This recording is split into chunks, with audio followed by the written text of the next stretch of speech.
Hello everyone, welcome to learning science. आज का topic है मेजर डायटोनिक स्केल। आज हम जो है मेजर डायटोनिक स्केल के बारे में पढ़ेंगे। The musicians in most of the countries for many centuries have used some sets of notes which form very pleasing combinations in music.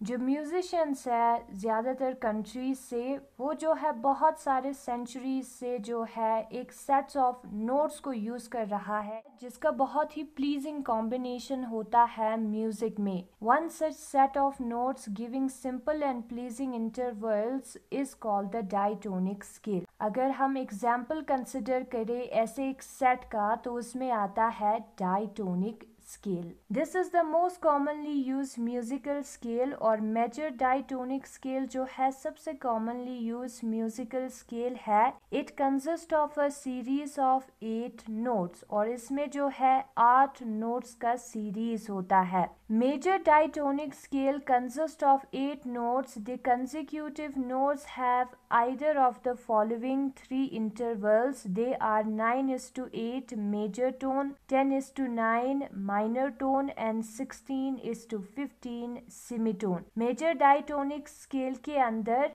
8 notes होता है और ये जो कंसेक्यूटिव नोट्स है उनके बीच में इंटरवल होता है 3। ठीक है, इन 8 नोट्स के बीच में हमें सिर्फ यही 3 इंटरवल देखने को मिलेगा और ये 3 इंटरवल है 9:8 जिसको हम मेजर टोन कहते हैं, 10:9 जिसको हम माइनर टोन कहते हैं और 16:15 जिसको हम सेमीटोन कहते हैं। The following table gives the names of the various tones with frequency 24, 256 and 288 on the key notes and their intervals. और यहाँ पर जो टेबल दिया है उधर जो है अलग अलग नोट्स का नाम दिया है, जहाँ पर जो फ्रीक्वेंसी है, स्टार्टिंग फ्रीक्वेंसी, की नोट, फंडामेंटल नोट का फ्रीक्वेंसी हम चूज कर सकते हैं, वो है 24, 256 और 288। तो यहाँ पर हेल्महोल्ट्ज लेटर्स दिया है CDEFG ABC।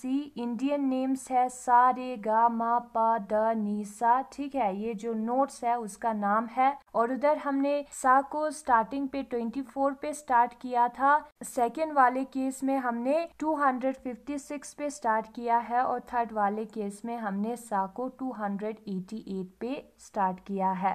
फिर उसके बाद इंटरवल जो है नोट्स के बीच में दिया है उसी ऑर्डर में हमें मिलेगा। ये सा और रे के बीच में इंटरवल है 9:8 और रे और गा के बीच में इंटरवल है 10:9 और गा और माँ के बीच में इंटरवल है 16:15। माँ और पा के बीच में इंटरवल है 9:8। फिर उसके बाद है 10:9, फिर 9:8, फिर 16:15। सबसे पहले हम 9 उससे एक नंबर कम 9:8 कंसिडर करेंगे, फिर 10:9, फिर 16:15। मेजर टोन, माइनर टोन और सेमीटोन, फिर उसके बाद major tone, minor tone, major tone, semitone. ठीक है, इस ऑर्डर को हमें याद रखना है। स्टार्ट हमने 24 पे किया है तो क्या होगा, की नोट हमें पता है, की नोट 24 है तो हम क्या लिखेंगे, x divided by 24 is equal to interval 9:8। फिर 24 इंटू 9 करेंगे, उसको हम 8 से डिवाइड करेंगे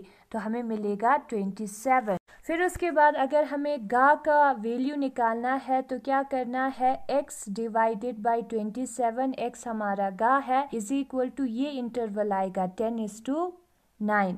फिर हमें क्या करना है, फिर उसको सॉल्व करना है और उसी तरीके से फिर उसके बाद हम 256 से स्टार्ट करेंगे। फिर x डिवाइडेड बाय 256 जो है उसके इंटरवल के बराबर आएगा, फिर हमें x का वैल्यू, नेक्स्ट टर्म का वैल्यू मिल जाएगा। और उसी तरीके से थर्ड केस में हमें फंडामेंटल नोट पता है 288 है, उसी से स्टार्ट करना है।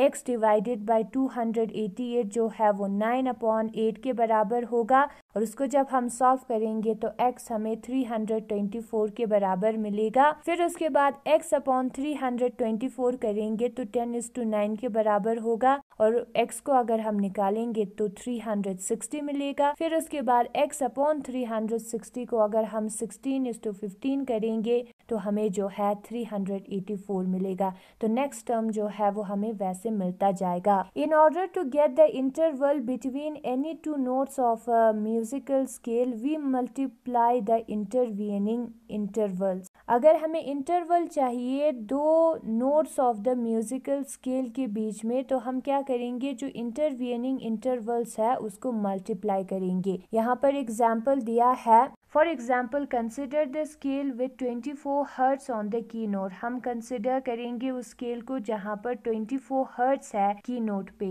यानी कि फर्स्ट वाला स्केल को हम कंसिडर करते हैं।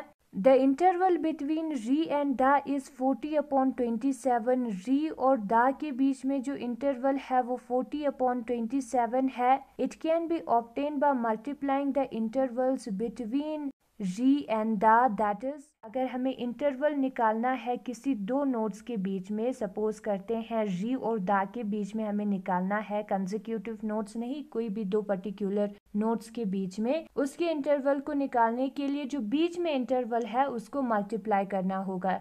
यहाँ पर री और दा का इंटरवल है 40:27। पहले ये दा वाला नोट आएगा डिवाइडेड बाय 27 और वो बराबर होगा जो बीच में इंटरवल है री से दा तक 10:19 इंटू 16:15 इंटू 9:18 इंटू 10:9 और उनको इंटू करेंगे तो 40/27 आएगा, जो कि हम ऐसे डायरेक्टली देखेंगे तो भी मिलता है। In the above scale the interval 9:8 major tone acquire most frequently thrice as compare to 10:9 and 16:15। अब यहाँ पर 9:8 जो है 3 टाइम्स है, 10:9 2 बार है और 16:15 इंटरवल जो है वो 2 बार है। तो 9:8 जो है वो ज्यादा दिखता है, हमें मोस्ट फ्रीक्वेंटली दिखता है। So it is called major diatonic scale. तो इसको हम क्या कहते हैं, मेजर डायटोनिक स्केल भी कहते हैं, क्योंकि यहाँ पर 9:8 जो कि मेजर टोन है वो हमें ज्यादातर नजर आता है। Note the different frequencies of notes or the intervals between the notes can be easily understood as follows. अब जो different frequencies है notes के बीच में, यहाँ पर ये जो frequencies है वो अलग है ना, 24, 27, 30, या जो intervals है, ये जो interval है 9:8, 10:9 नोट्स के बीच में, वो जो है हम easily understood कर सकते हैं। नीचे दिया है 24 इंटू 9:8 इज इक्वल टू 27, यानी कि अगर हम जो पहला नोट है उसके फ्रीक्वेंसी और इंटरवल को इंटू करेंगे तो हमें नेक्स्ट नोट मिल जाएगा, और उसी तरीके से 27 इंटू 10/9 करेंगे तो हमें 30 मिल जाएगा। तो हमें क्या करना है, जो पहला नोट है उसके फ्रीक्वेंसी और जो इंटरवल है उसके नीचे उसको इंटू करना है, तो हमें नेक्स्ट नोट का फ्रीक्वेंसी मिल जाएगा, और उसी तरीके से कंटिन्यू करते जाएंगे तो हमें नेक्स्ट नोट्स का जो फ्रीक्वेंसीज है वो मिलता जाएगा। फिर उसके बाद अगर हम फ्रीक्वेंसीज का रेशियो निकालेंगे तो हमें जो है इंटरवल का रेशियो मिल जाएगा, जैसे कि रे और सा का रेशियो जो है 27/24 है वो है 9:8, that is the major tone, और उसी तरीके से गा और रे का रेशियो जो है वो 30/27 है, जो कि 10/9 के बराबर होता है, और उसी तरीके से माँ और गा का रेशियो जो है वो 32/30 है, जो कि 16/15 सेमीटोन के बराबर है, और उसी तरीके से हमें इंटरवल मिलता जाएगा। तो इससे हमें ये पता चलता है कि अगर हम फ्रीक्वेंसीज का रेशियो निकालेंगे तो हमें इंटरवल मिलेगा, और अगर हम फर्स्ट फ्रीक्वेंसी इंटू उसका इंटरवल करेंगे तो उसका नेक्स्ट फ्रीक्वेंसी हमें मिलेगा। और यही है आज का टॉपिक, और अगर आपको ये वीडियो पसंद आया तो इस वीडियो को लाइक करें, लर्निंग साइंस को सब्सक्राइब करें। Thank you so much for watching.